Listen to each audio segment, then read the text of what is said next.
దేవరపుల మండల కేంద్రంలోని కొత్తవాడలోని కస్తూర్బా గురుకుల పాఠశాల వెనుక నిర్మించిన 20 ఇండ్లలో దేవరపుల మండల కేంద్రానికి చెందిన కొందరు ఎస్సీలు ఆక్రమించుకొని డబుల్ బెడ్రూమ్ ఇండ్లలో నివాసముంటున్నారు.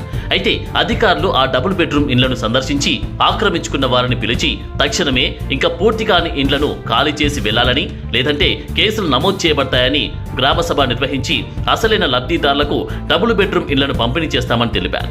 అందులో భాగంగానే నేటితో అధికారులు ఇచ్చిన గడువు పూర్తి కావడంతో ఇక చేసేది ఏమీ లేక డబుల్ బెడ్రూమ్లలో నివాసముంటున్న కొందరు కస్తూర్బా గురుకుల పాఠశాల ఆవరణంలో ఉన్న వాటర్ ట్యాంక్ ఎక్కి మాకు ఇండ్లు లేవని, సంవత్సరం నుంచి అందులోనే ఉంటున్నామని, ఉన్న పలంగా ఖాళీ చేసి ఎక్కడికి వెళ్లాలని వాళ్ళు ఆవేదన వ్యక్తం చేశారు.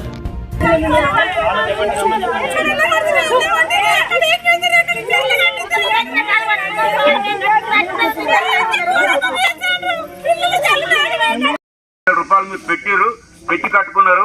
ఒకరిద్దరు చేయబట్టి ఈ మన పట్టాలు ఆగినాయి. ఎందుకంటే అప్పుడున్న ప్రభుత్వం మీరు ఇళ్లలో ఓరిపికి ఇల్లు లేవు కదా, నిరుపేదలు ఇళ్లలో ఉంటే 6 రోజుల పట్టాలు ఇప్పిస్తారన్న క్రమంలోనే మనకు అప్పుడు ఎన్నికల కోడ్ వచ్చింది. ఎన్నికల కోడ్ వచ్చి మనకు పట్టాలు ఇవ్వలేకపోయారు. ఆ ఫైల్ కూడా ఆఫీసులో ఉంది. ఆ ఫైల్ వెంకలాడి జెన్యూన్ గా ఎవరైతే ఎలిజిబుల్ ఉంటారో వాళ్ళతోటి మాట్లాడి పట్టాలు ఇప్పిద్దామని మీరు దిగుడు మీరు పైన ఉండడం పరిష్కారం కాదు. దిగితే ఏదైనా పరిష్కారం ఉంటుంది, మాకు న్యాయం జరుగుతుంది, మీరు దిగండి.